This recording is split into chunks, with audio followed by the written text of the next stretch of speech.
É mais do que uma entrevista, é menos do que um debate. É uma conversa com um contraditório em que, no fim, é mesmo a opinião do convidado que interessa. É um debate em que eu perco sempre. Perguntar Não Ofende é o podcast semanal assinado por mim, Daniel Oliveira, o que não faz chorar. Quase sempre sobre política, às vezes sobre coisas realmente interessantes. Ouça e subscreva em qualquer aplicação iOS, Android, Mixcloud ou no SoundCloud. Vá a patreon.com/perguntar não ofende, conheça as vantagens de ser patrono e apoie financeiramente a produção deste projeto independente.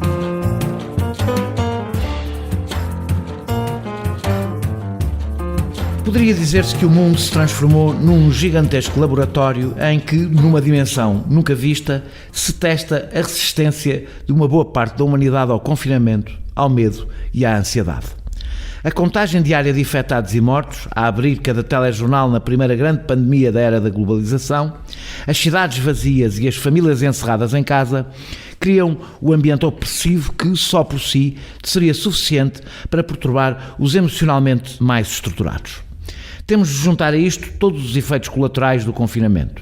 Famílias com um grau de proximidade que nunca experimentaram, num momento especialmente tenso, pais e mães a ter de trabalhar em casa enquanto cuidam dos seus filhos, idosos isolados, impossibilitados durante meses de estar com as suas famílias, no fim das suas vidas, milhares de pessoas impedidas de participar em cerimónias fúnebres e de fazerem o luto.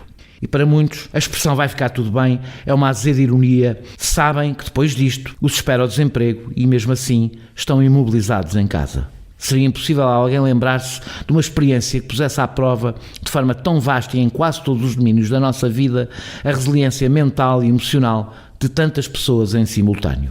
E isso não deixará de ter efeitos duradouros nas relações entre os humanos e na saúde mental e qualidade de vida de milhões de pessoas. Se há quem terá muito trabalho para fazer nos próximos anos, seja clínico, seja de investigação, serão os psicólogos.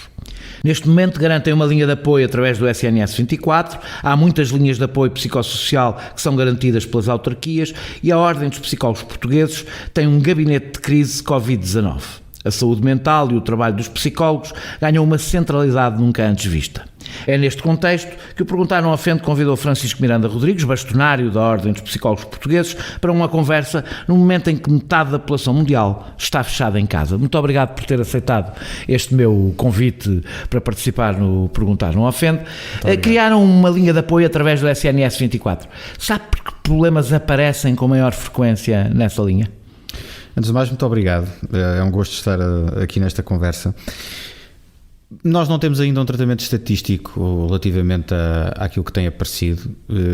Esses dados ainda não estão disponíveis, mas daquilo que é o contacto com os próprios psicólogos que estão a prestar este serviço, nós sabemos que as coisas têm ido ao encontro daquilo que era mais esperado, ou seja, da ansiedade, da angústia, do próprio medo que a situação por vezes causa a muita gente, o stress, as coisas que têm a ver com o que está a passar em casa, com não conseguirem conciliar o trabalho com terem as crianças em casa também e a terem que dar apoio ao estudo e, enfim, famílias que, como diz, as famílias de uma forma geral não estão habituadas a estar tanto tempo juntas e portanto o aumento também dos conflitos. Havia quem achasse que isto poderia terminar num baby boom. Parece altamente improvável, terminará provavelmente num aumento de divórcios, não é? Isto, noutros sítios, aquilo que se tem visto, dos poucos trabalhos que já existem sobre essa matéria, é que o aumento de divórcios parece ser uma consequência, mas também é verdade que há muitas reações diferentes de acordo com as pessoas que estão a viver esta situação, e também é verdade que para algumas, enfim, pode haver mini baby booms, né? Se tivesse de fazer um retrato geral, já vamos às coisas mais específicas, eu quero passar por várias delas, quais são os problemas psicológicos e mentais que se poderão agravar depois deste período de confinamento e respectiva crise, né? Há muitos que se podem agravar, mas eu destacava aqueles que já têm uma preponderância maior em Portugal. E, portanto, falo das perturbações de ansiedade e de depressão. Claramente, estes dois têm que ser destacados porque já são daqueles que nos destacam face a outros países. Nós temos mais problemas de depressão e de ansiedade. E particularmente de depressão, enfim, nós estamos a liderar os rankings nessa matéria. Há alguma ideia de porque é que isso acontece? Quer dizer, há ideias, mas não há uma evidência que nós possamos dizer com muita confiança de porque é que é, mas há algumas ideias. Uma delas é que nós podemos ter podemos ter menos conhecimento, menos literacia para conseguirmos gerir um conjunto de coisas que não têm que se transformar em problemas mais graves de saúde mental. E se tivermos mais esse tipo de dificuldade, é natural que depois a prazo comecem a surgir estas chatices bastante mais agravadas. E é por isso que nós destacamos muito que, em primeiro lugar, a aposta na prevenção, que é quase residual, deveria até ser estratégica para o país, porque se nós o fizéssemos, se apostássemos mesmo em prevenção, nós iríamos baixar todos os custos que temos de sofrimento e financeiros também para o sistema. Com estas em algumas profissões a depressão há de ser uma forte razão, por exemplo, para baixas médicas, etc. Sim. Em profissões de maior, maior pressão e stress. Isso, aliás, até toca num outro aspecto que é grave, que é nós estamos a alimentar também isso, fruto provavelmente daquilo que é o nosso tipo ainda de organização de trabalho. Porque os dados que nós temos sobre o que é que resulta em termos de stress e burnout, e depois consequências que aí advêm também muitas vezes, que são de depressão, mas que advêm da própria organização do trabalho, que advêm de termos locais de trabalho pouco saudáveis deste ponto de vista, e de não ligarmos nenhuma a isso, na verdade. É assim uma espécie de grande iceberg que anda aí, em que a gente não vê, é como se não víssemos o que é que anda lá. Eu costumo até referir-me que a gente anda sempre a varrer para baixo do tapete. Os nossos empresários são muito pouco sensíveis a essa questão. Acho que os empresários, de uma forma geral, são pouco sensíveis a esta questão. Em Portugal, que são claramente pouco sensíveis a esta questão ainda neste momento. Aquilo que vem... Gostava de acreditar que isso se deve ainda a um desconhecimento muito grande do que é que estamos a falar quando falamos em prevenir, por exemplo, riscos psicossociais e quando falamos em prevenir stress e burnout dentro das organizações. Quero acreditar que provavelmente muito do problema... Esta é a sua área, não é? Esta é um bocadinho a minha área, sim. Mas eu quero acreditar que essa seja a razão. Mas a verdade é que não se faz praticamente nada. Há pouquíssimas empresas a trabalhar isto. Há, felizmente, algumas empresas que fazem alguma coisa. Na maior parte dos casos, o trabalho que se faz de prevenção nestas áreas não é bem prevenção primária. Portanto, o que nós estamos a fazer às vezes faz atividades para ajudar as pessoas a relaxarem, a meditar, etc. Portanto, estamos a atuar muito às vezes já sobre sintoma e em paliativos, em paliativos, que não tem a ver com a forma de organizar propriamente. Exatamente, e portanto nós continuamos a não trabalhar de forma estruturada, objetiva, com base numa avaliação que seja feita dos riscos existentes e que leve depois as estratégias para reduzir esses riscos. Reduzindo esses riscos, reduz os impactos. Reduzindo os impactos, vamos ter menos situações destas. Se tivermos menos situações destas no trabalho, vamos ter menos situações destas a chegarem ao Serviço Nacional de Saúde, por exemplo. E isto atinge toda a gente. Isto atinge mesmo toda a gente. E, portanto, o que nós estamos a fazer é, não intervindo nessa área, não havendo nada a ser feito para essa área, nós estamos a deixar que se alimente permanente este monstro que são os nossos dados ao nível da depressão e da ansiedade. E tudo isso piorou durante... Há sinais de que isto está a piorar durante este período? Sim, há sinais que tudo isso que está a piorar. Os estudos anteriores demonstram que estas situações fazem com que a situação piore, e nós nunca tivemos uma situação estudada desta dimensão com estas características. É que não há fuga, porque está toda a gente no mesmo... Certo. Mas todos os estudos existentes sobre situações de menor impacto ou de impacto em menos tempo, apontam para já impactos já são demasiado grandes. Nós estamos a falar, por exemplo, quando se fala de catástrofes, se estivéssemos a falar de catástrofes naturais, de tremores de terra ou incêndios, como já tivemos aqui também, os estudos apontam para a população que é afetada por aquela situação, que é muito mais fácil definir a população afetada quando foi dos incêndios em 2017, nós podemos mais definir... Agora é toda, não é? Agora é toda. Portanto, e nós estávamos a falar nessas situações, os estudos apontavam para, podia chegar, porque aquilo depois tem diferentes tipologias de população, como é evidente, mas podia chegar até 25% da população afetada. Agora imaginamos 25% da população do país, por exemplo. Imaginemos o que é que era se atingíssemos os 25%. Enfim, não será exatamente assim, mas também não sabemos se até pode ser pior. Não fazemos ideia, porque nunca passámos por uma situação destas, com esta duração, com estas características. Vamos esperar que não seja assim, e por isso é que nós, voltando a uma questão que me fez no princípio, por isso é que nós resolvemos, e isto no início não foi assim tão articulado quanto isso com as autoridades de saúde, mas nós tínhamos plenamente de convicção de que tínhamos que avançar muito rapidamente com o que era possível à distância e que tinha que ver com recomendações, apostando naquilo que era possível para pessoas que pudessem pegar nessas recomendações e fazer alguma coisa com elas, porque nem toda a gente consegue fazer isso, como é evidente, nem pouco mais ou menos, mas há uma fatia larga de pessoas também que são capazes de o fazer, e isso foi uma forma de nós ajudarmos na prevenção desde o início. Mas repare-se, o problema já era o que era, com a questão das perturbações que existiam antes, nomeadamente estas, ansiedade e depressão. Claro que agora será pior. Será sempre pior, só não sabemos qual é que é a dimensão do impacto verdadeiramente.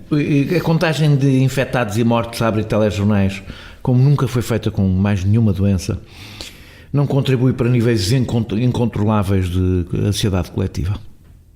Pode contribuir. Há uma coisa que sabemos. A forma como se comunica o que quer que seja em crise. É porque isto é impacto. Uma coisa é nós irmos acompanhando a curva e irmos sabendo, outra coisa é todos os telejornais abrirem diariamente. E tem se eu resolver fazer isso com qualquer outra doença, o país fica em pânico com essa doença. Aliás, a comunicação social poderia tê-lo feito sempre. Sim. Teria sempre números para apresentar de igual modo para qualquer outra doença. Todas estas informações alimentam a nossa forma de pensar com enviesamentos. Nós temos enviesamentos naturais, todos nós, e portanto, se nós temos uma informação que está mais disponível, nós lemos o mundo de acordo muito mais com essa informação que está disponível. Aliás, as fake news vivem muito disto, por exemplo, não é? Portanto, se nós estamos permanentemente, é como aquela história e há canais de televisão que até vivem disso, não é? Se nós falarmos do caso que aconteceu não sei aonde de violência extrema e o repetirmos à exaustão, a ideia com que as pessoas que estão a assistir a isso ficam não é que houve um caso. Nós automaticamente a leitura que fazemos é que isto está a ficar perigoso. É um caso. Mas nós automaticamente não lemos como um caso. Nós automaticamente lemos como isto está a ficar perigoso, porque se nós estamos sempre a levar com aquilo, nas redes sociais também funciona assim. Se o feed está permanentemente a ser alimentado com coisas que nós vimos e se o que nós vimos for sempre a mesma coisa, o que nós estamos a fazer é o nosso mundo passa a ser aquilo. A nossa amostra do mundo passa a ser aquilo. E eu acho que nunca aconteceu como está a acontecer agora. O mundo inteiro está concentrado numa coisa. Sim, e isso também é um risco elevado para muita coisa. Falou das fake news e eu tinha uma pergunta aqui sobre isso exatamente. Acho que por estes dias as pessoas têm estado mais expostas. Eu não sei se há mais fake news, mas as pessoas nunca estiveram tão expostas a elas porque estão em casa. Eu próprio me apercebo que as pessoas estão muito mais ligadas porque recebo e têm muito mais tempo. Estão todas em casa e muitas delas têm muito mais tempo.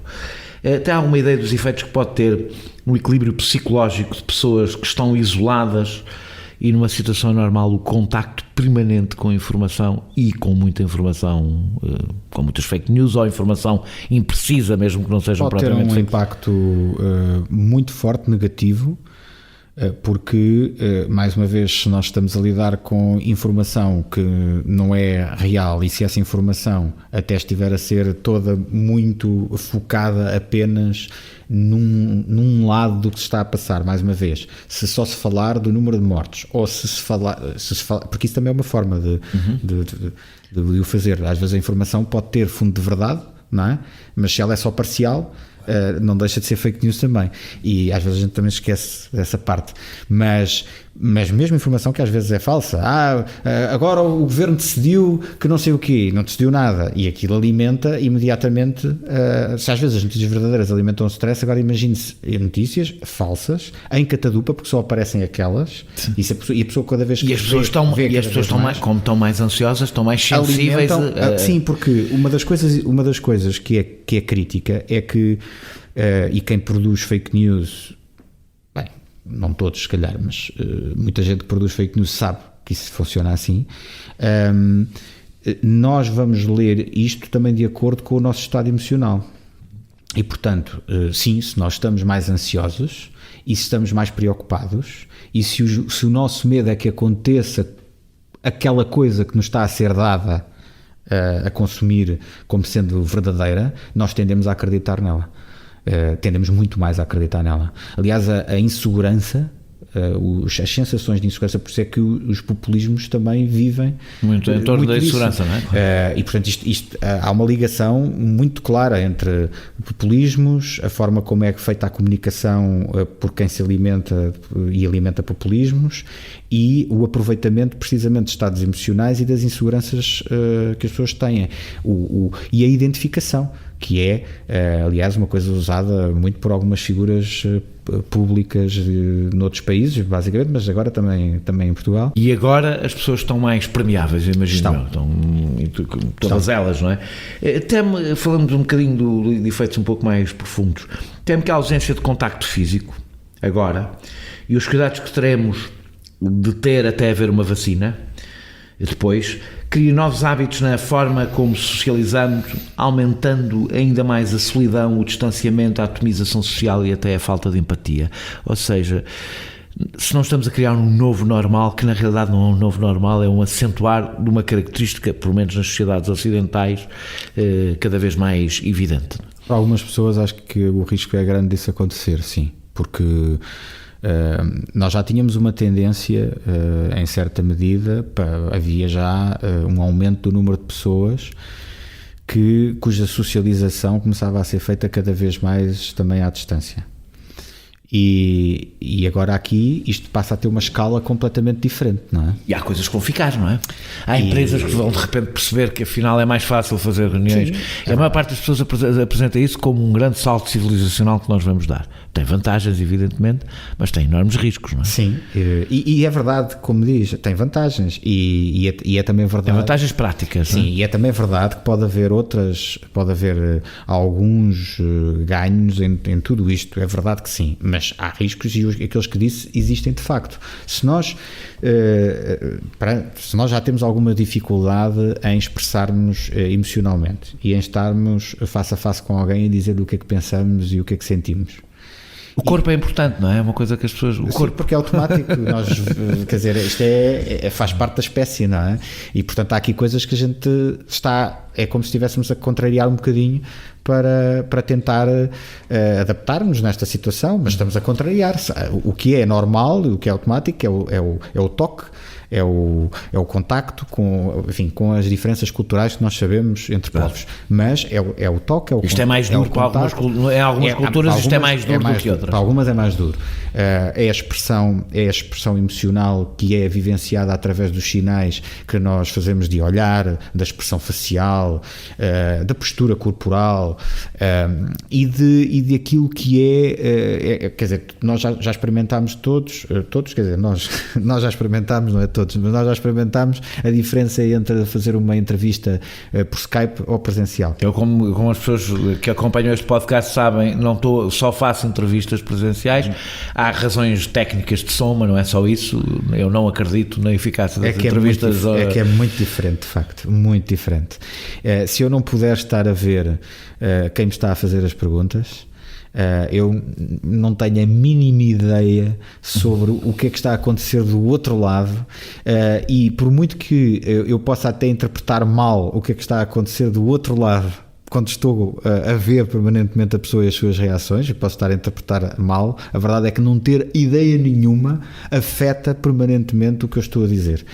Não há forma de não afetar. Essa interação que é feita globalmente, é quase com como todo falar, o corpo também. É quase como falar uma língua diferente quando se está a tentar transmitir emoções, uma língua que não se domina muito quando se está a tentar transmitir. Eu não sei se é uma língua emoções. diferente, se é só uma parte da língua. Mas isso de facto é um desafio maior e portanto há coisas que se estão a perder. Há coisas que estão a perder. Isto é treinado.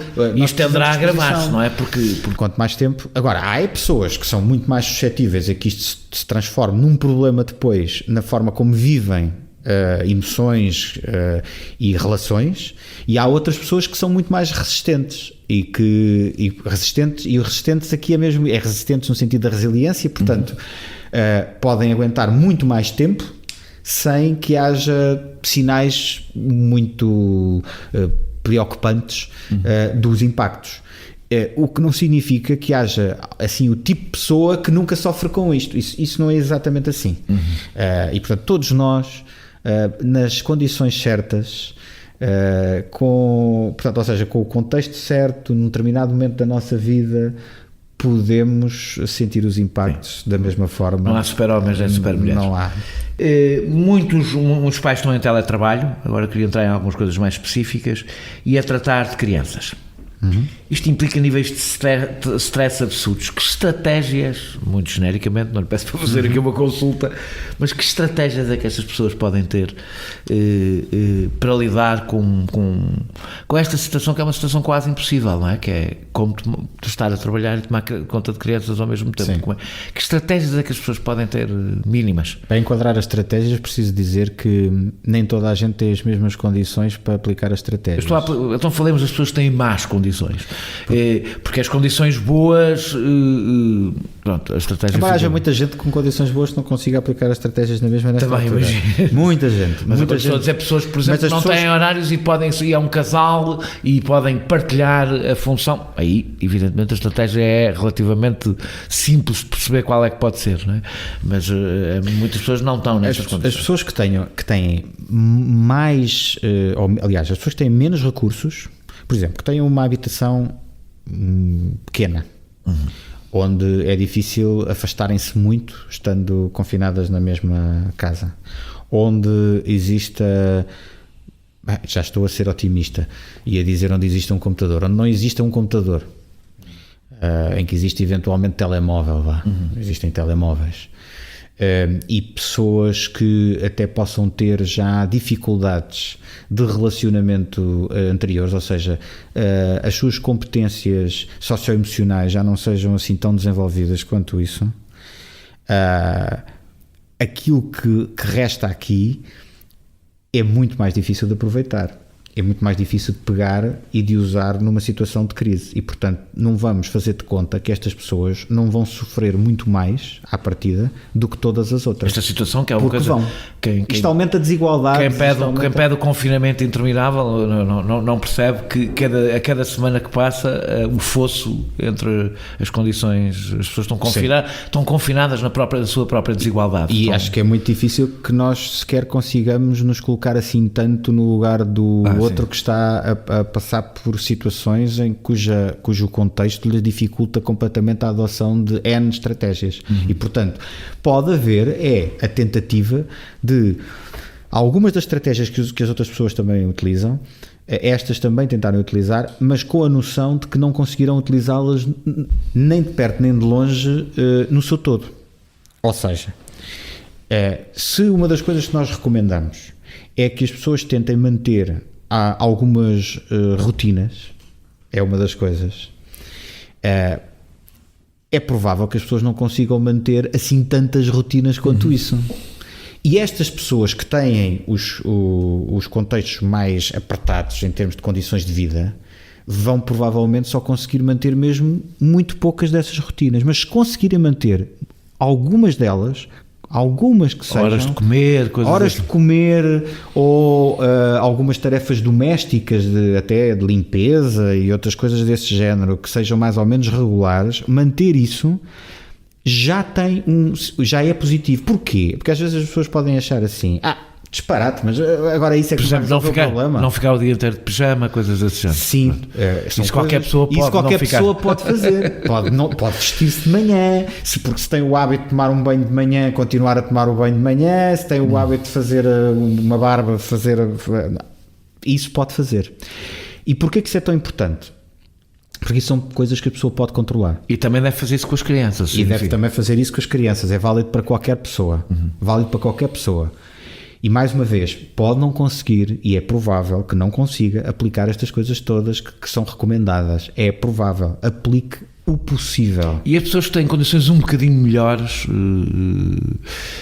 com as crianças, é porque esse é mesmo um mistério. Eu tenho minha filha já, felizmente seja como for, já está numa idade onde não precisa de ser ocupada. Sim. E eu muitas vezes penso, eu trabalho há 13 anos, mas nunca tive que lidar com o cruzamento destas duas coisas. O que é que uma pessoa faz para uma criança?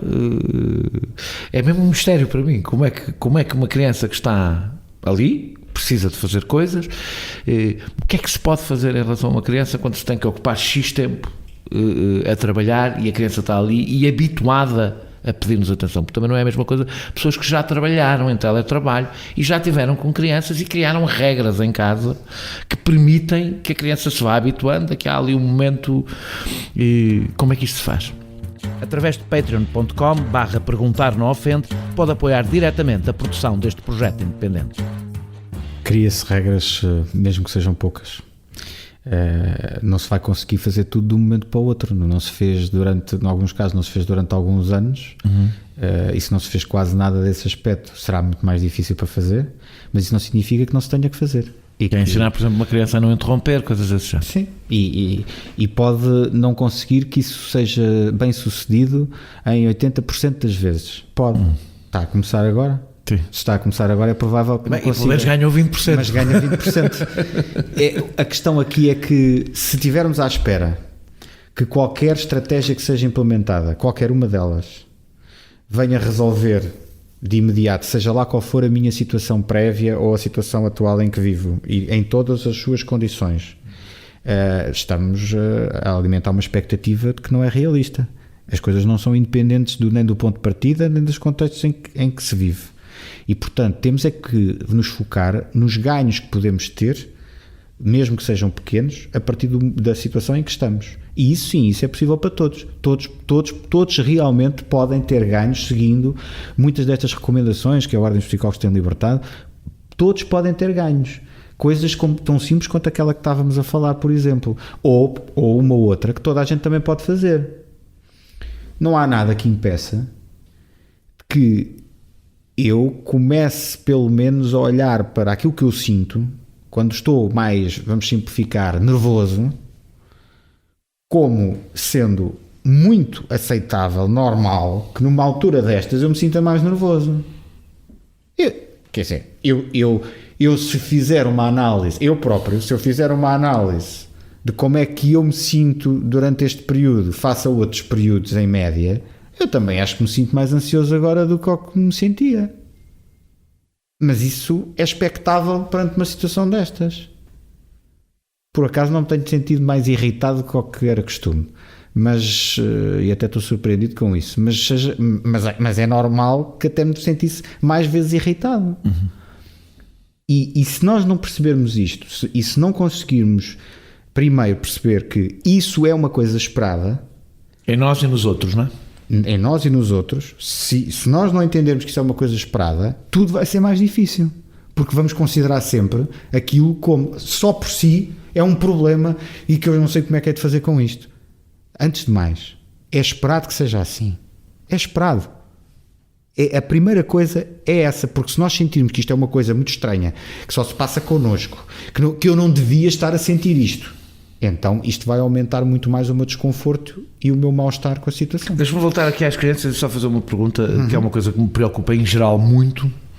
Eu não sei, é uma coisa um bocado específica, não sei se me consegue ajudar, que tem a ver com a exposição das crianças aos ecrãs, que é um problema, do meu ponto de vista, não sei se há uma análise feita sobre isso, que eu acho que é um dos problemas mais graves em relação à nova geração, um total descontrole do tempo que as crianças passam em frente aos ecrãs, perdendo capacidades de motoras finas, perdendo... imagino que a quantidade... Há estudos sobre impactos da exposição aos ecrãs. E que agora... E eu estou a depreender que agora as crianças que já estavam muito expostas estão brutalmente expostas, até porque os pais estão a trabalhar, precisam de ocupar as crianças. Imagino que eles próprios veem, e eu compreendo como é um período e eu tenho que o conseguir passar, portanto isto é uma coisa provisória, eu compreendo, até imagino que eu próprio seria capaz de ter esse raciocínio neste momento, e que efeitos é que isto pode vir a ter, porque isto pode não ser um período assim tão curto, não é? Pois acho que terá mais efeitos naquelas crianças que também já vinham a sofrer efeitos. É sempre assim, não é? Quem já tem algum problema corre o risco de o ver agravado nesta situação, e também com a exposição aos ecrãs. Se já havia muita exposição aos ecrãs, se esse já era o hábito... E há um problema, não é? Já agora, acho que portanto, fazer alguma pedagogia nesta matéria. É um problema, deve ser limitado o tempo de exposição. E até uma determinada idade nem é limitada, até uma determinada idade desaconselha-se, não é? Os estudos eles são dispensáveis. Os estudos até agora existentes dizem que até determinada idade, até aos 3 anos, vamos ter mesmo que olhar para isso com limitações muito, muito, muito grandes. Ou seja, é exceção. É uma exceção, sim, é exceção. E mais uma vez o que eu acho que o problema que temos em muitos, relacionados com muitos comportamentos, com muitos hábitos de vida, é sempre o problema com peso e medida, não é? Se nós o QB, não é? E se nós exageramos, depois já há consequências disso. E relativamente aos ecrãs, sim, o tempo é um tempo que deve ser limitado, deve ser gradual de acordo com a idade, abaixo de idade, que alguns que têm investigado esta matéria consideram que até aos 3 anos, enfim, aí pode haver algumas diferenças, mas eu gosto pouco depois desta coisa, é ali aos 3, é aos 2, aos 2 e meio. Depende dos miúdos, não é?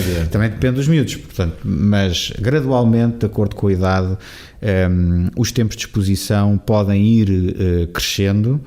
Eu estou a dizer isto porque eu vejo em restaurantes miúdos de 3 anos a verem televisão. Sobre isso deixe-me dizer o seguinte, sobre isso parece-me que os pais estão a adotar aquilo que é o mais fácil naquele momento, mas podem estar... mais fácil para eles, para entrar no restaurante é o mais difícil. Para eles, mas podem estar a cometer um erro que lhes pode também sair caro, porque no fundo é mesmo, pronto, ok, toma lá, ocupa-te, não é? Distrai-te, ficas aí e não vais fazer barulho, não me vais estar a fazer N perguntas, não vais estar a querer interagir comigo N de coisas e aqui a criar um ruído para o restaurante, etc. Outras coisas que sejam mais complicadas para aqueles pais em particular. E o problema é, então, e onde é que ficou a ajuda à criança para aprender a autorregular-se? Ficou, porque o ecrã não ajuda a autorregular. Uma das coisas que é fundamental uma criança aprender é a aborrecer-se, porque é uma das coisas que nos dá a capacidade de concentração, é a nossa capacidade de nos aborrecermos. Nós temos isso e falar com os adultos, porque é uma das coisas que nos faz crescer, não é? Sim, e é da mesma forma que as questões de autonomia.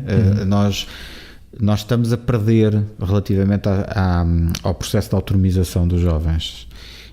Porque até mais tarde consideramos que eles não são responsáveis o suficiente e depois a partir de determinada altura achamos que como é que eles não são responsáveis e já deviam ser, e o problema é que isto ou é feito gradualmente ao longo do ciclo de vida e portanto desde pequenos, à medida que vão tendo capacidades para isso, se vai entregando responsabilidades e se vai fazendo através disso o processo de autonomização, ou quando é a altura que num determinado momento os pais põem na cabeça, imaginemos que é aos 18 anos tu agora tens de ser responsável, mas aprendeu a sê-lo como? Mas houve algum processo até lá para isso? Não, os pais tratavam de tudo, não havia responsabilidade nenhuma, até aos 18 anos. A partir dos 18 anos agora é responsável, por obra e graça, não sei. Um miúdo que nunca foi para a escola sozinho até aos 16 anos, depois de repente dizem-lhe que ele tem que ser independente. Portanto, este continua a ser mais uma vez o problema. Se nós criamos hábitos, não podemos estar à espera depois que em outros momentos em que nós gostaríamos que outros hábitos existissem, eles apareçam simplesmente porque sim. Nós temos que os criar, são comportamentos, e os comportamentos funcionam num registro de treino, de experiência, e portanto, se nós não fazemos nada disso, eles não vão acontecer porque sim. Imaginando que não é possível fazer o que faz a personagem principal da Vida é Bela neste período com uma criança, como é que se explica uma criança que se está a passar sem lhe passar a ansiedade, e ainda por cima, quando não se lhe consegue dizer uma coisa que qualquer criança quer saber, é se já lá chegámos, não é? Que não sabemos quando é que isto vai acabar. Como é que se transmite isto a uma criança? Primeiro, porque as crianças não conseguem lidar com a ansiedade com que nós estamos a lidar, imagino eu, ou se calhar conseguem, não sei. Bom, as crianças têm, na verdade, as crianças têm mais recursos do que aquilo que nós às vezes tendemos a considerar que têm. E acho que essa é uma das questões que muitas vezes falhamos, é porque consideramos sempre que as crianças, assim, uma espécie de atitude do tipo as crianças coitadinhas que não conseguem nada, não é? As crianças têm de facto muitas capacidades. Agora, claro, nós temos que ajudá-las face às capacidades que têm, a conseguirem lidar com o que existe naquele momento. Uma das coisas essenciais é mesmo não as expor demasiado àquilo que se está a passar, porque as capacidades de atenção, não estar a ver, por exemplo, os telejornais com os mortos, ou não estarem a falar, os pais não estarem a falar ao telefone com outras pessoas sobre o problema das mortes ou do que é que se está a passar ali à volta, e a transmitir até que estão ansiosos sobre isso, com as crianças a assistirem. As crianças precisam essencialmente de sentir segurança. E essa segurança é passada por aquilo que é a vinculação com as pessoas com quem têm já à partida alguns vínculos fortes, emocionais. E, portanto, uma atenção dada pelos pais à criança é por si só protetor, altamente protetor, relativamente aos impactos do que está a passar à volta. Eu, sobre isso, gostava de dar um exemplo. Fizeram-se estudos na Segunda Guerra Mundial sobre o impacto psicológico nas crianças, a propósito dos bombardeamentos em Londres e da diferença das crianças que foram afastadas, porque grande parte das crianças foram afastadas e foram para fora de Londres, mas houve crianças que se mantiveram. E há estudos sobre as diferenças dos impactos nas crianças que se mantiveram e as crianças que foram afastadas. E é curioso que os impactos foram maiores nas crianças que foram afastadas do que nas crianças que tinham as bombas a arrebentar ao pé e que estavam com os pais.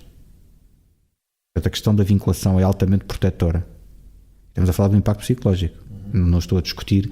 Morreram, não é? Depois, não estou a discutir se a segurança física não obrigava a que fosse tomado aquilo que foi tomado como decisão. Não é isso, não estou a criticar. Não, isso levanta, por exemplo, uma questão dos pais que, por exemplo, têm dúvidas, os pais que têm residência alternada. E que muitos puseram a dúvida, estou a falar com crianças, não com adolescentes, se as crianças deviam continuar a rodar ou não. Em princípio, se é essa a sua rotina, devem, mesmo que isso exponha um bocadinho mais a mudarem de família. Em princípio sim, a não ser que por alguma circunstância muito específica ou da relação entre aqueles pais, ou daquilo que é a situação de risco de cada um daqueles pais, isso possa não aconselhar. Eu estava a dizer, em circunstâncias normais, é preferível, porque isso mantém a vinculação que precisam, em circunstâncias normais, a segurança. Sim. Eu tinha aqui muito rapidamente sobre os adolescentes, porque este período da adolescência, que é uma doença que passa, estou a brincar, peço desculpa aos adolescentes que me estão a ouvir, eu também já fui, portanto sei do que é que falo. quando a pergunta que tenho que fazer é um momento de autonomização, não é? Portanto, onde nós fugimos da família. Sim. Ou para o quarto, ou para os amigos, ou procurando novas vinculações com outras pessoas, fora, aliás, e muitas vezes repelindo a vinculação de que nos queremos libertar. Tudo isso parece-me bastante saudável, não é? No entanto, este é um momento totalmente, se há grupo que vê totalmente contrariada o seu impulso, são adolescentes obrigados a ficar confinados em casa com a família. É de prever que haja muitos conflitos neste grupo específico etário, não?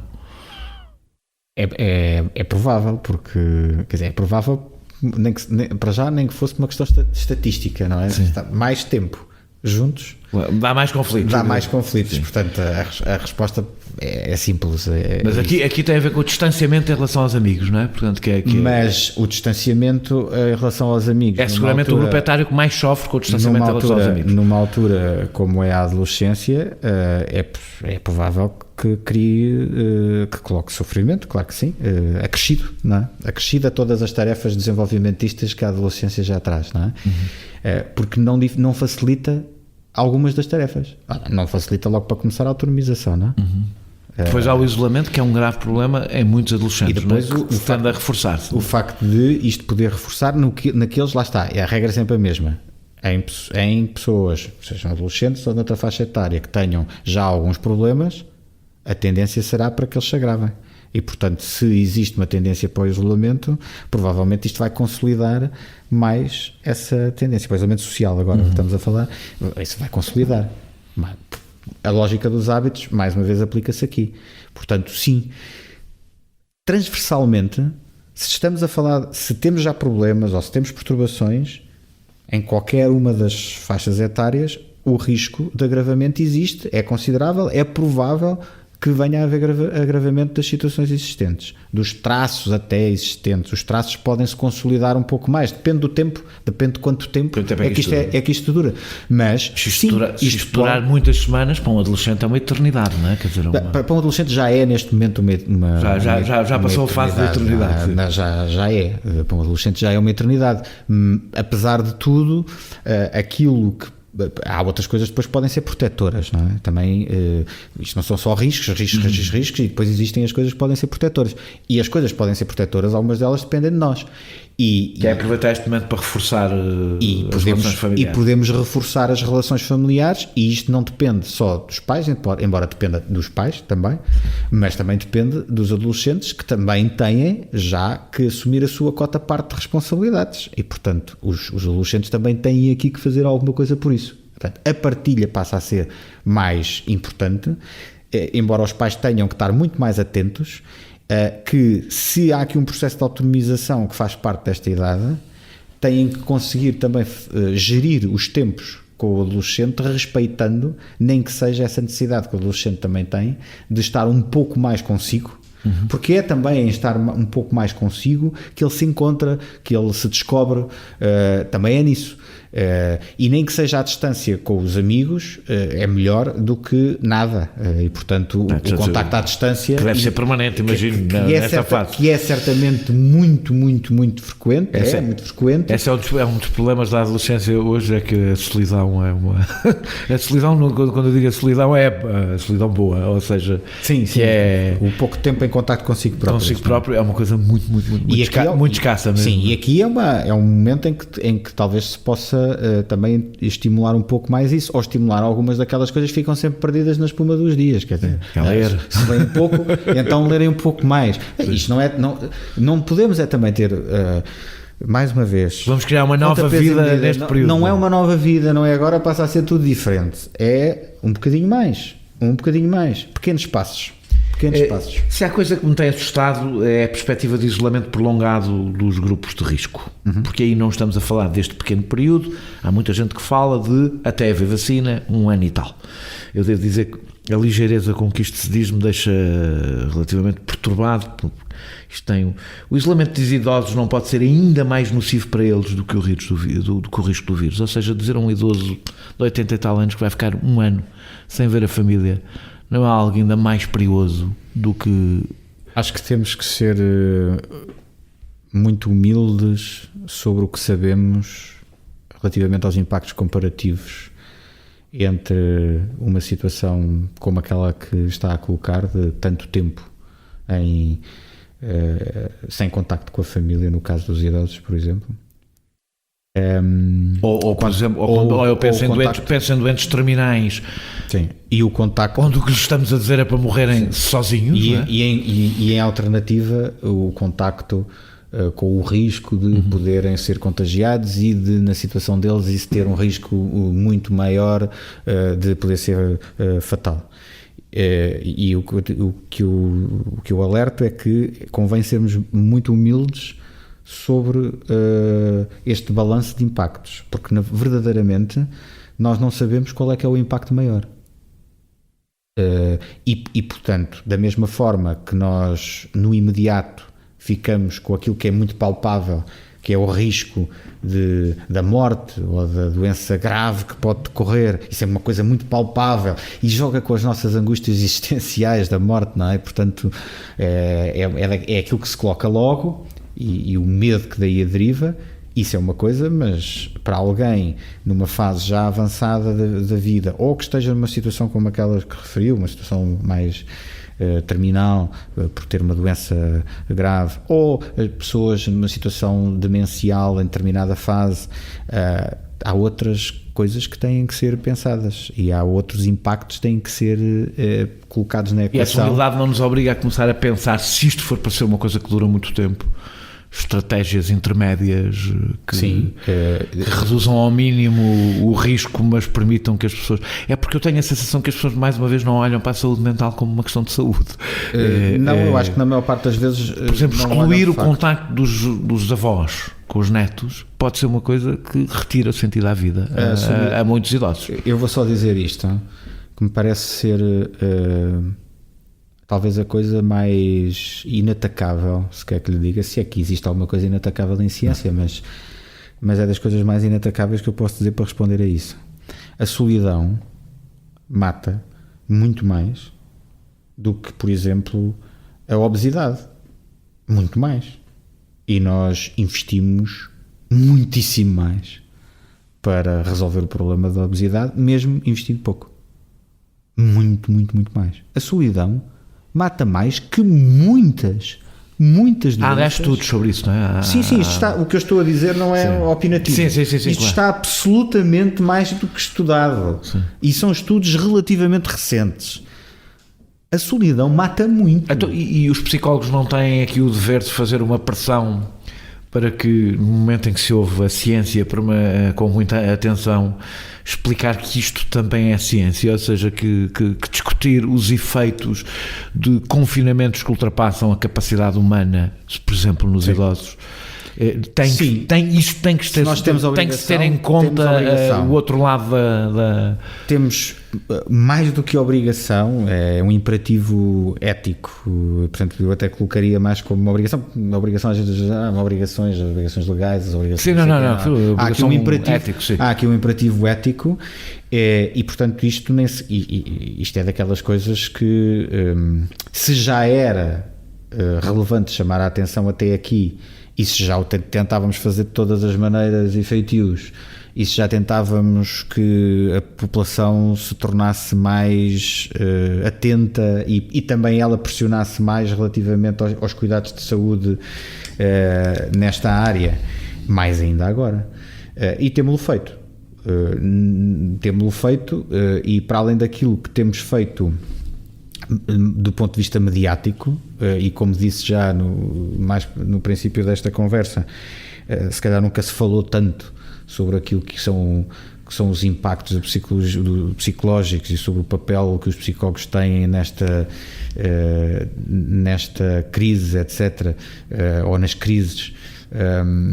Nunca se falou tanto sobre a importância dos psicólogos. A verdade é que neste momento é muito mais a pressão que nós até fazemos diretamente, alertando as autoridades de saúde, as diversas áreas e os diversos níveis das mas autoridades curiosamente de saúde para isto, penso que o Primeiro-Ministro e o Presidente da República, que recebem com frequência não cientistas e técnicos, os psicólogos não estão presentes. Não, e quando eu digo psicólogos até poderia dizer psicólogos e sociólogos também. Sim. Ou seja,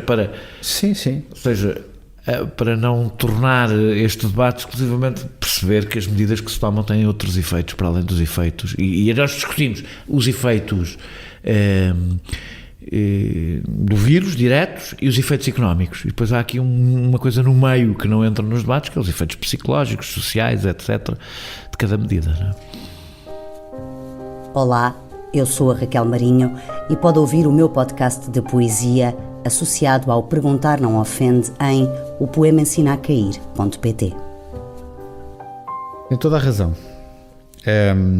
De facto, não vimos, nem houve nenhuma reunião com o Sr. Presidente da República sobre essa matéria. Ao Sr. Primeiro-Ministro, os alertas têm-lhe têm-lhes chegado, embora não tenha havido nenhuma reunião com o Sr. Primeiro-Ministro, mas os alertas nesta matéria têm-lhes chegado diretamente. Com as outras autoridades, como o Ministério da Saúde ou outras áreas da governação, o próprio Ministério da Educação, aí já a coisa é diferente, os contactos são permanentes e, portanto, não é por falta de alerta. É uma estupidez que, se nós estamos preocupados com o comportamento das pessoas, não se chame os cientistas e os profissionais das áreas que lidam com o comportamento das pessoas. Toda esta crise, ainda antes dos primeiros casos em Portugal, tivesse havido um trabalho até ao nível da Direção-Geral de Saúde, chamando especialistas em comunicação de crise, para fazer um trabalho que ajudasse depois à comunicação que tinha que ser feita daí para a frente. Na verdade é que se viu que muitas das vezes esse trabalho de preparação da comunicação de crise nem sempre foi respeitado. E, portanto, nem as pessoas que foram chamadas nessa fase se mantiveram a ser nos diversos níveis, em alguns níveis mantiveram-se envolvidas, mas não nos mesmos níveis que outros profissionais de saúde se mantiveram envolvidos a influenciar a tomada de decisão. É que o problema é que, mesmo na forma como as respostas foram montadas, as respostas que existem hoje e que estão no terreno, elas também não respeitam aquilo que nós sabemos que seriam as melhores respostas possíveis. Hoje em dia, com o que está no terreno, foi uma resposta que foi montada para os incêndios de 2017. A senhora Ministra, até num podcast anterior, deu essa resposta. O anterior mesmo. Sim, o anterior deu essa resposta. Mas essa resposta é uma resposta que é muito, muito limitada. Ela foi a resposta possível num país onde há muito pouca coisa para responder nesta área. E é a resposta muito limitada, não só por haver muito pouca coisa e isso não chegar, mas também porque ela não foi montada para responder a situações deste género. Isto não é toda a população está envolvida. Sim, isto não é, conceptualmente, isto não é uma catástrofe. Falha logo aí. Isto conceptualmente isto não é uma catástrofe. Conceptualmente não é. É uma catástrofe quando a gente diz assim, isto é uma catástrofe para o país. Mas conceptualmente não é. E, portanto, a resposta não é essa. E aquilo que me preocupa mais de tudo, eu não tenho até agora nenhum sinal, verdadeiramente. Eu posso ter algumas palavras de preocupação, palavras de que nós temos, isto da saúde mental vai ser muito importante. Eu já ouvi os governantes a dizerem N vezes ultimamente que a saúde mental, e dizem muito mais fora das parangonas, mas ainda não vi nenhum sinal concreto que vá acontecer aquilo que até agora nunca aconteceu, que é verdadeiramente coloquem mais alguns recursos. Nós estamos a falar de mais alguns recursos, leia-se, coloquem psicólogos nos cuidados de saúde primários para que as pessoas que não têm acesso a mais nenhuma forma de terem apoio psicológico tenham alguma forma de apoio. Não vão resolver com ativações de gabinetes de crise, mas os gabinetes de crise depois funcionam com que pessoas? E vão funcionar durante quanto tempo? É que o principal impacto desta crise não é esta. O principal impacto vem aí. E para esse impacto, nós já vimos o que é que aconteceu em 2008. A gente já vai para o impacto. Eu deixei isto escorregar bastante. Deixe-me só fazer aqui mais 3 perguntas e depois vamos ao impacto a seguir. Participação em rituais fúnebres foi muito limitada. Que efeitos psicológicos pode ter a impossibilidade de participar neste momento tão importante? E o que é que se pode fazer para minorar este impacto, que pode ser um impacto que dura para o resto da vida de algumas das pessoas, não é? Pode dificultar de facto o processo de luto. O processo de luto está dificultado, porque para nós conseguirmos fazer a perda, lidar com a perda, que é no fundo o processo de luto, há um conjunto de rituais que nós associamos, cada um de nós associa a este momento, que ajudam a fazer esse processo. E, portanto, aceleram o sofrimento, não é? Vamos pôr a coisa assim. Ajuda a que nós lidemos com o facto de termos tido aquela perda. Atenua a forma como vivemos o sofrimento durante aquele período, porque há uma partilha e a parte social, mais uma vez, é muito importante, e portanto isso até liga à resposta à sua pergunta de e o que é que a gente pode fazer para reduzir isto. Uma das coisas que nós podemos fazer para reduzir isto é, embora exista este isolamento físico e embora exista esta quebra relativamente aos rituais presenciais, é muito importante que os mais próximos ajudem as pessoas que estão a sofrer mais com este processo, com a perda que tiveram, ajudem-nas a sentir que não estão isoladas socialmente e portanto ajudem-nas a que essa partilha que os rituais permitiam em termos presenciais possa ter alguma passagem para o à distância, o telefone, que seja simplesmente... Não acho mesmo assim que o Estado foi... Eu não sei como é que isto se resolve, mas foi demasiado rápido a tomar esta decisão sem ter nenhuma... Ou seja, há limitações e limitações, não é? Pode ser total, pode ser parcial. Aqui foi parcial, quase total, não é? Porque acho que podem participar 4 pessoas, não é? Penso que são 3 ou 4 pessoas, não sei de cor. Que se podia ter encontrado aqui uma estratégia qualquer intermédia. Nós podemos entrar no banco e na farmácia, portanto, se calhar podíamos ter encontrado aqui uma maneira qualquer. Se calhar é difícil, não sei. Eu acho que quem está a ter que decidir numa situação destas tem um dilema, não é? E eu acredito que esse dilema esteve presente no momento da decisão. Não foi uma decisão leve, por muito que possa ter sido rápida. Ela tinha que ser rápida e se não fosse rápida, nós certamente também criticaríamos porque não foi rápida e devia ter sido. Mas a partir do princípio que o Governo e o Estado neste momento são criticados por qualquer decisão que tomam. Eu acho que o dilema terá existido certamente, não foi de ânimo leve.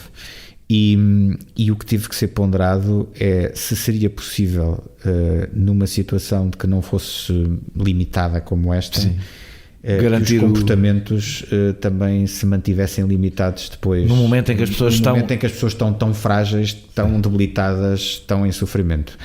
E portanto é compreensível que, tentando defender aquilo que foi a prioridade nacional, e não só nacional, que era evitar o contágio, que se tomasse medidas. O problema da adição, seja o jogo online, o álcool e a droga, tenderão a agravar-se neste período. Pensa que as pessoas estão a ter qualquer tipo de apoio neste momento, estas pessoas?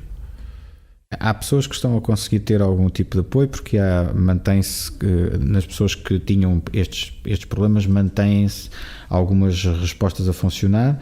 No que diz respeito aos psicólogos, algumas das respostas que eu não sei, por exemplo, se há pessoas que estão a receber os programas de metadona, etc., não sei se mantêm-se, não faço ideia. Os programas não foram abandonados e, portanto, as respostas continuam a ser dadas, por muito que elas possam estar afetadas, nem que seja porque as pessoas também as pessoas que utilizam os programas podem às vezes não estar a ir aos sítios com receio mas isso tem acontecido generalizadamente. Houve uma medida em relação ao jogo online que eu já li, alguém escreveu que não serviu para nada, porque como existem as páginas ilegais, as pessoas passaram a usar o verdadeiro viciado no jogo, continua a jogar, só que agora em plataformas ilegais. O jogo online, que já tinha as particularidades que tinha, claro que agora, se as pessoas estão mais tempo em frente ao ecrã, lá está, há uma parte logo crítica de controle de estímulos que fica posta em causa, não é? Portanto, a pessoa é muito mais acessível, está muito mais exposta, logo o risco aumenta, sim, e portanto, assim como o problema do álcool, também o risco de os consumos excessivos do álcool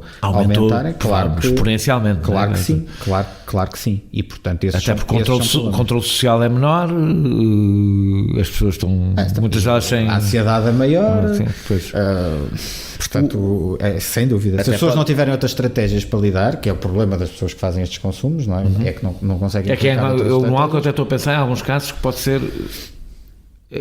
problemas onde eles estavam latentes, mas não poderiam não existir ainda enquanto declarados como problemas de alcoolismo ou coisa do género, ou do consumo excessivo de álcool, e agora podem ser despoletados. A violência doméstica ou abusos sexuais em contexto familiar tem sido uma das principais preocupações das associações de apoio à vítima. Em algumas províncias da China, sabe-se que os casos de violência doméstica triplicaram durante o período de confinamento. Há alguma ideia da dimensão do problema por cá? Não existem ainda dados suficientes para podermos comparar com os dados que foram disponibilizados da China. Mas tudo indica que estas situações se agravam. É um dos casos em que se pode dizer que o Estado mostrou preocupação, ou seja, em todas as medidas de confinamento, tudo o que tivesse a ver com violência doméstica esteve sempre na lista das exceções. E têm sido criadas respostas para tentar reduzir os impactos, e nomeadamente respostas que sejam simples e que possam se adequar à dificuldade, por exemplo, de pedido de ajuda numa situação destas. Essas respostas também foram dadas, algumas delas não aconteceram logo no início, mas vieram a acontecer rapidamente. Mas o problema é que nós de facto só vamos perceber muitas das coisas que terão acontecido ou estejam a acontecer ainda nesta situação depois, como aliás também aconteceu na China. Isso temos que estar conscientes. Estamos a trabalhar com pouca informação. Muito pouca informação.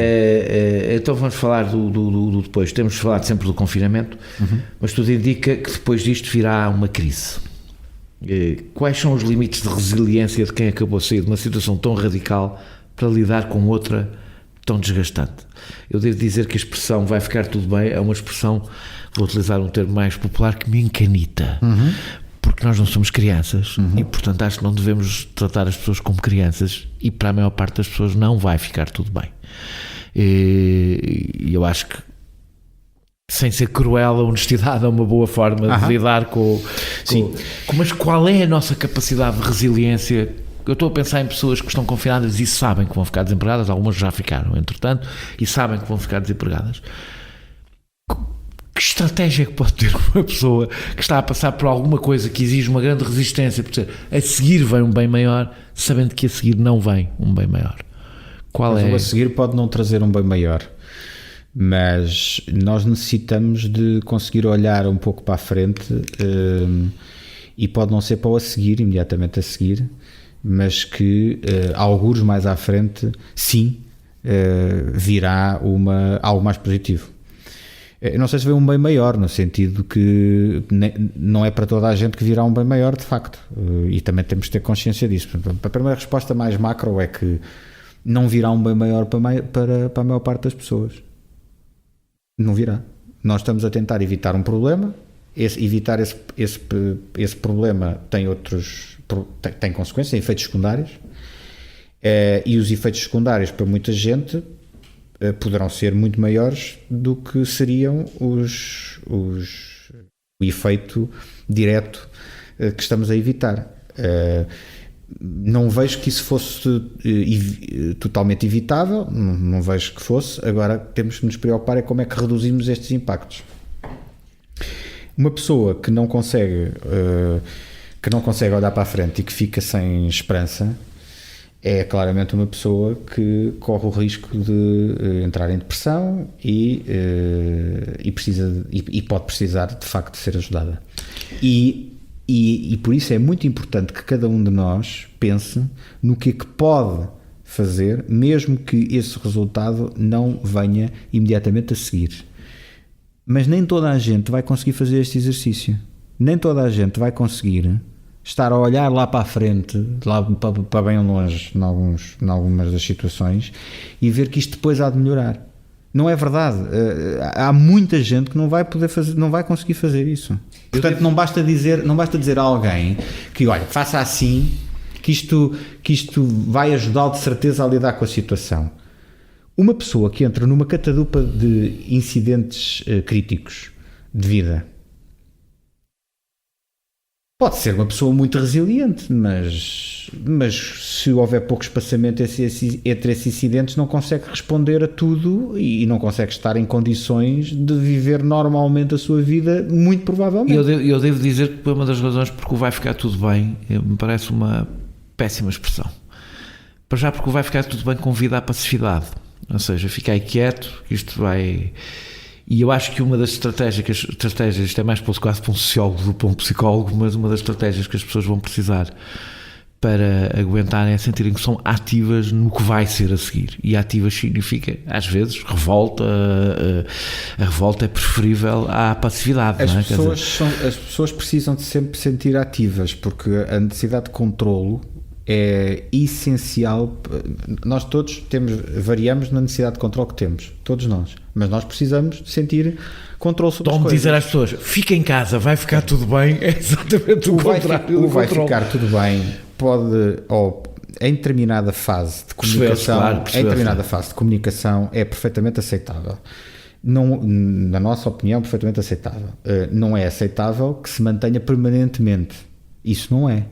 Porque lá está, nós estamos a falar de comunicação que tem um objetivo e portanto vamos olhar para os objetivos do que queremos comunicar e portanto se pode ter um objetivo, se pode ajudar a atingir um objetivo que no início se possa comunicar dessa forma, é já muito questionável, para não dizer outra coisa, que neste momento se possa estar a dizer isso.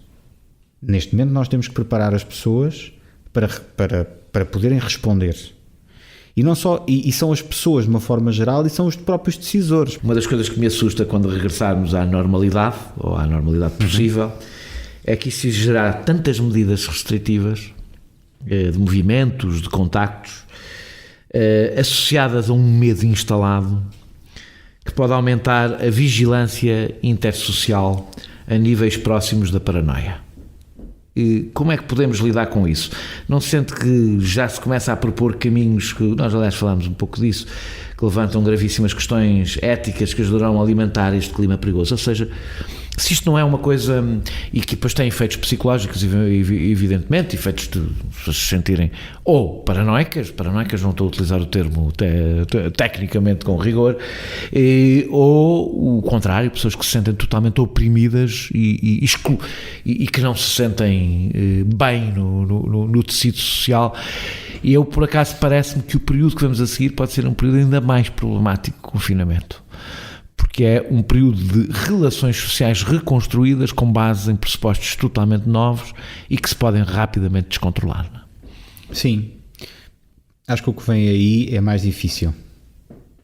Para já, porque é o que vem aí. Sim, tem logo essa característica, não é? Depois, porque não vai ser tão fácil comunicar o que é que se pode e o que é que não se pode. Quando a comunicação é muito simples e há 3 ou 4 coisas que se comunicam e já está, e é igual para toda a gente, se nós vemos que mesmo assim há sempre pessoas que não entendem a mensagem, há sempre pessoas que entendem mas não cumprem.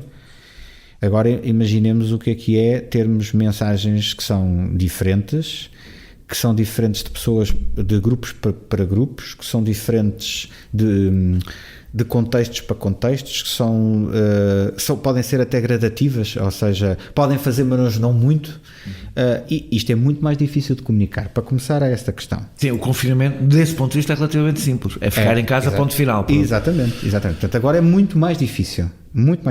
Daí que, por exemplo, comunicar certas coisas fora de tempo pode ser desastroso. Imaginemos que nós tínhamos comunicado já há 1 ou 2 semanas, dizíamos assim, é obrigatório usar máscaras para toda a gente, mas não há.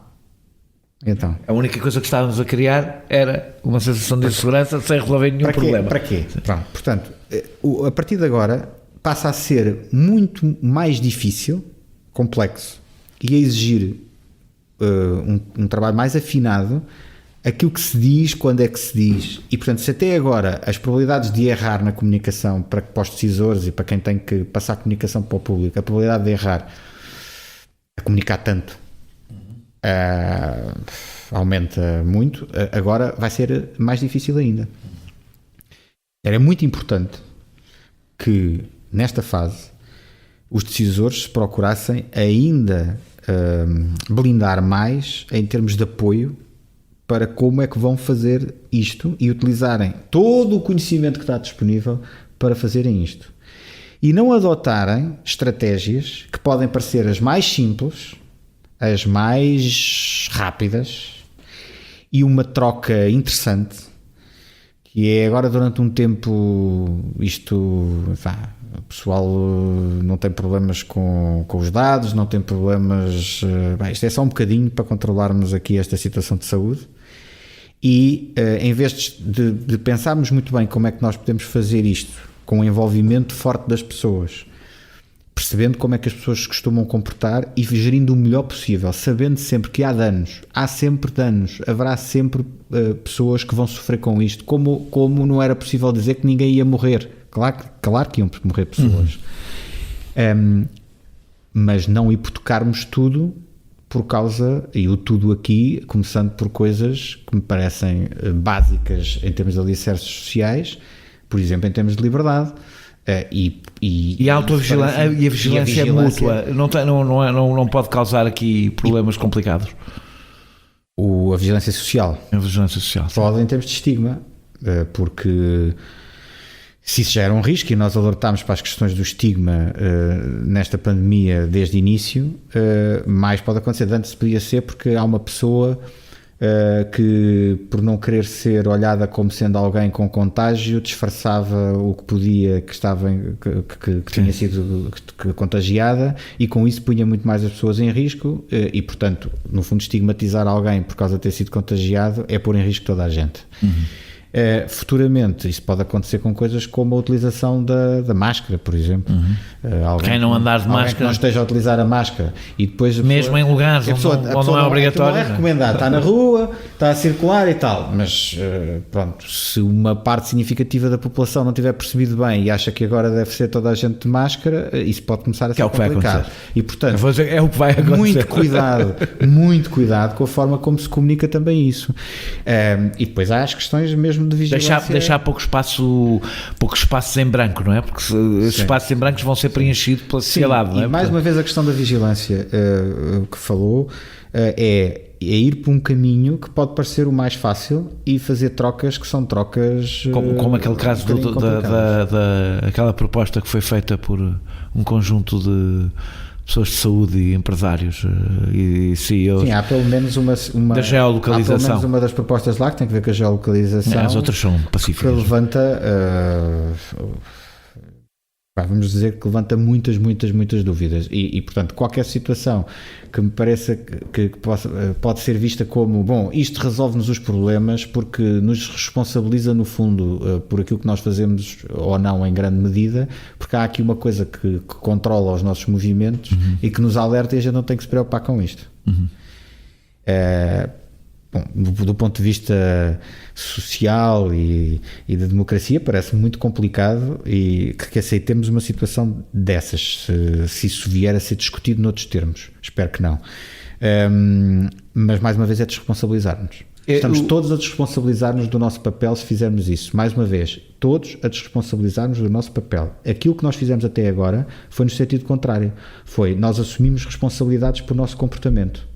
Pode ter sido coisas muito simples, mas foi assumir responsabilidades pelo nosso comportamento. E isso não vai desaparecer amanhã. A Ordem dos Psicólogos criou um gabinete de crise. O que é que faz exatamente este gabinete de crise? A primeira resposta do gabinete de crise foi preparar a Ordem para nós podermos estar a fazer o que estamos a fazer hoje. E o que é que estão a fazer? Estamos a produzir muito material para ajudar a construir, mesmo num momento de crise, literacia em saúde, particularmente em saúde psicológica. Nós já produzimos até agora mais de 50 documentos em materiais, em formatos muito diversificados, em linguagem que tentamos que não seja muito complexa, alguns deles mesmo em linguagem muito simples, vídeo, em documento mais escrito, para tentar, para diversos públicos, coisas desde os idosos, ou à questão do estudo, às próprias organizações, tentar fazer chegar recomendações sobre como é que as pessoas podem, o que é que as pessoas podem fazer, que comportamentos podem ter para viver melhor com a situação que estamos a viver, para terem um pouco de mais bem-estar e, portanto, reduzir os problemas que sentem nesta área. Há muito trabalho para os psicólogos neste momento ou não? Há muito trabalho para os psicólogos, o que não quer dizer que todos há muito para eles fazerem muito trabalho. Pois é isso que eu estou a perguntar, se os psicólogos estão a ser muito utilizados neste momento. Acho que a palavra que utilizou que foi a palavra utilizados, é uma boa palavra, porque sim, utilizados até acho que estão a ser bastante e bastante mais numa situação de crise do que o que é normal acontecer. Do que percebo, há psicólogos a trabalhar no público, há muitos psicólogos a trabalhar em voluntariado, imagino eu. Infelizmente sim. Acha que infelizmente, eu estou a dizer voluntariado em associações, organizações, etc. Depois depende, se o voluntariado que estamos a falar são situações mesmo muito pontuais, eu estou-me a referir criticamente ao voluntariado na profissão e não o voluntariado de uma forma geral. Nós fazemos voluntariado a ajudar, por exemplo, numa associação que dá apoio a idosos, e o voluntariado que nós damos é porque fazemos lá chegar bens ou porque fazemos lá chegar outro tipo de apoio que não tem que ver com a atividade profissional que nós temos, é uma coisa. Outra coisa é nós adotarmos, como aliás os psicólogos infelizmente em termos históricos fizeram até no próprio Serviço Nacional de Saúde, numa situação que foi vergonhosa durante muitos anos, com responsabilidades repartidas, que era um voluntariado durante 2-3 anos. Voluntariado de 2-3 anos na sua própria atividade profissional, eu acho que tem outro nome, não é propriamente voluntariado. E portanto eu acho que é importante separar as coisas, até porque isso torna absolutamente insustentável a vida das pessoas na profissão. Se passar a haver, se a regra passa a ser como já foi, de haver voluntariado, por exemplo, os estágios que eram todos em formato voluntário, os estágios profissionais, isso é insustentável. Mas se eu posso ter, então, eu sou alguém que contrata psicólogos, não quer saber em que condições é que trabalham, se eu posso tê-los porque eles trabalham voluntariamente, porque é que eu hei de pagar a psicólogos? Não paga a psicólogos, não preciso pagar. E o próprio Estado fez isto durante muitos e muitos anos. Portanto, daí era o meu reparo à questão do voluntariado. Já percebi. Mas tem... O que eu estava a querer dizer é, o Estado, imagino que está a utilizar O Estado está a utilizar aqueles que tem. E aqueles que têm em completo... Sim, estão de facto a ser utilizados, bastante utilizados, e mais houvessem, claro que estariam a ser utilizados, e em muitas outras áreas da sociedade os psicólogos estão neste momento a ser chamados para muito trabalho. Sim. O psicólogo clínico, imagino que não está a ter mais trabalho. O psicólogo clínico do seu consultório... Porque eu quero chegar a isto, se os mais pobres estão a ter acesso ao apoio que precisam. Eu acho que os mais pobres continuam a ter, e cada vez mais, diria eu, as dificuldades que já tinham para chegar a ter apoio psicológico. Até porque vocês estão a dar apoio psicológico por teleconsulta. Exatamente. A teleconsulta não está acessível para todos, não é? Há uma parte muito razoável da população que nem conseguiria falar em Skype, não é? Com um psicólogo. Certo. E isto é a primeira pergunta, se está preocupado com isso? Pode começar por aqui, depois tenho outra pergunta sobre as teleconsultas. Estou preocupado com isso porque isto é o ainda tornar menos acessível a intervenção, o acesso à intervenção psicológica e portanto se já estava muito preocupado antes, porque o acesso era um acesso que era difícil, nomeadamente, e estamos a falar de uma franja que não é uma franja, é uma parte muito significativa da população portuguesa que não tem meios para geralmente aceder a apoio psicológico. A única forma que poderia ter era se o Serviço Nacional de Saúde desse uma resposta a isso. Os idosos, por exemplo, estão a ter pouco apoio psicológico, imagino. Os idosos estarão a ter dificuldade em ter apoio, o que vai tentando... E provavelmente são dos que mais precisam neste momento. Pois, eu não sei se serão os que mais precisam, mas serão certamente daqueles que mais precisam. Isso certamente que serão, e com complexidades por causa de algumas comorbilidades associadas, nomeadamente as demenciais, que também dificultam o tipo de trabalho que se pode fazer. E, portanto, depois ainda há que juntar a isto que as intervenções à distância têm limitações, não é? A minha pergunta isso que iria... é isso, é exatamente. Se são eficazes as teleconsultas. Eu sei que elas já existiam, já havia quem fizesse teleconsulta, mas um leigo como eu duvida da eficácia de uma conversa com um psicólogo sem a sua presença física. Sim. E percebo porquê. E o leigo tem razão ou não tem razão em duvidar? O leigo tem... Para já, eu acho que o leigo tem toda a razão em duvidar, seja como for. Sim, claro. Aliás, essa é a sua função. Tem toda a razão. Depois, acho que a questão é que tem razão parcialmente, ou seja, há problemas onde a intervenção à distância não tem neste momento eficácia comprovada e, portanto, para algumas situações sim, e o psicólogo atualmente, e isso foi algo que nós, enfim, tivemos o cuidado desde o início também de preparar em termos de recomendações. Os psicólogos sabem que há limitações, sabem que não são todas as situações em que a intervenção pode estar a ser eficaz, ser feita à distância.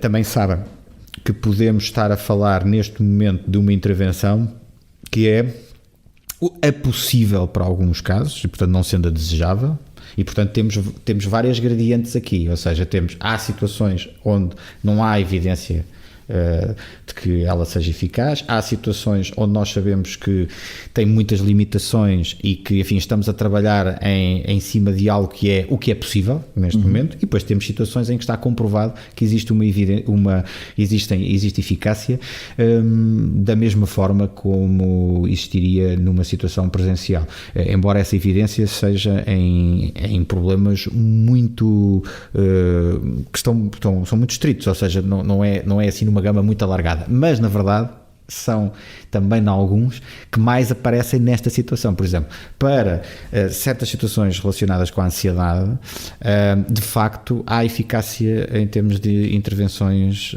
psicológicas à distância. Que apoio específico tem sido dado a infectados e aos profissionais de saúde? Foram imediatamente os serviços de psicologia que existem, porque isso toca aí num outro ponto, que é, de facto, os psicólogos que estão nos centros hospitalares e depois também os que estão nos ACES, vamos dizer, dos centros de saúde, não é? Os psicólogos que estão nessas áreas imediatamente se organizaram para dar uma resposta de apoio aos profissionais de saúde dessas suas áreas e para garantirem o apoio aos utentes que acompanhavam dentro dessas mesmas áreas. E isso envolve também aqueles que foram infectados, estejam eles internados ou estejam eles em casa. Mas isso de acordo com a avaliação da necessidade que também é feita daquelas pessoas em particular necessitarem desse apoio psicológico, e isso passou a acontecer logo desde do início, a começar logo com posso dizer que neste momento acaba por ser um serviço de referência, porque também foi o primeiro que teve que ser ativado nessa matéria, que foi o do Centro Hospitalar de São João, que rapidamente montou os protocolos para agir nestas dimensões todas que perguntou, e que depois acabaram por ir sendo replicados por todo o território nacional, pelo menos nos sítios onde existem serviços de psicologia autónomos organizados, porque isso não acontece em todo o território nacional, e é uma das coisas que nós já antes vínhamos a insistir muito e a meter no terreno várias iniciativas para ajudar a que fossem criados serviços de psicologia autónomos. Aliás, até há bem pouco tempo, isso era quase impossível de existir. Até há cerca de 2 anos atrás era praticamente impossível, porque havia uma tradição de que a psicologia estava sempre incluída dentro dos serviços de psiquiatria e de saúde mental e, portanto, não tinha sequer uma organização autónoma. Temos poucos recursos para a saúde mental, como temos poucos recursos para atuar em termos de psicologia em toda a linha da saúde. A saúde mental é já por si o parente pobre acho que é o parente pobre tanto em termos de recursos da psiquiatria como da psicologia, como de outros. Isso é o parente pobre, e os psicólogos já são o parente pobre do parente pobre. São o parente pobre do parente pobre, sim. Para terminarmos, numa entrevista alongámos bastante a falar do tempo, mas não faz mal, vou dar aqui quase uma oportunidade de tempo de antena. Uma parte já respondeu do papel que acha que vai ter ou não vão ter os psicólogos e a saúde mental depois desta crise, isso já respondeu. Qual vai ser a estratégia da ordem dos psicólogos para que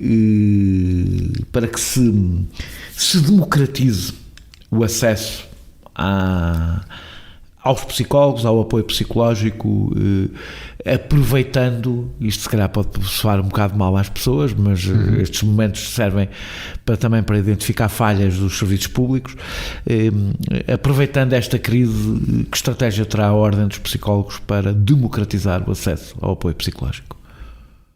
A primeira coisa já foi feita e continuará a ser feita insistentemente, é imperativo que seja reforçado o número de psicólogos nos cuidados de saúde primários. E nós alertamos desde já para a possibilidade de vir a acontecer algo que é pura e simplesmente camuflar o problema. A intervenção psicológica que é necessária fazer daqui para a frente é uma intervenção psicológica que para muitas situações é verdade que pode ser uma intervenção breve, mas não é primeiros socorros psicológicos.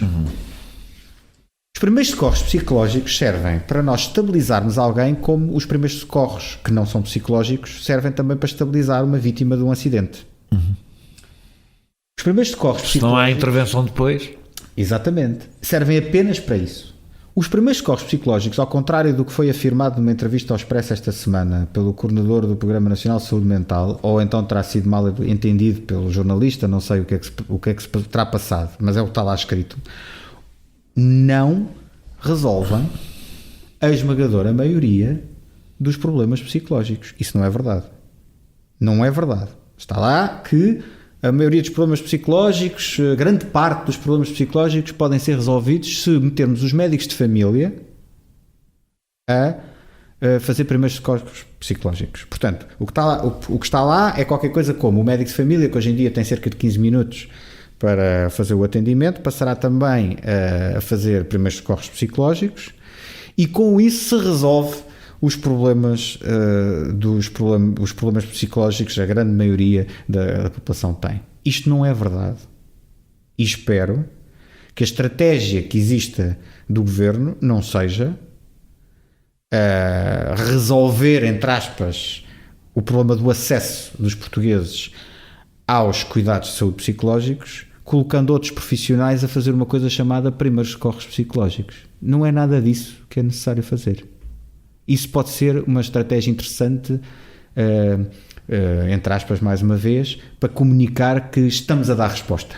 Mas não estamos a dar resposta. Isso não é resposta àquilo que é necessário. É preciso mesmo, não há volta a dar. Não há o número mínimo de recursos.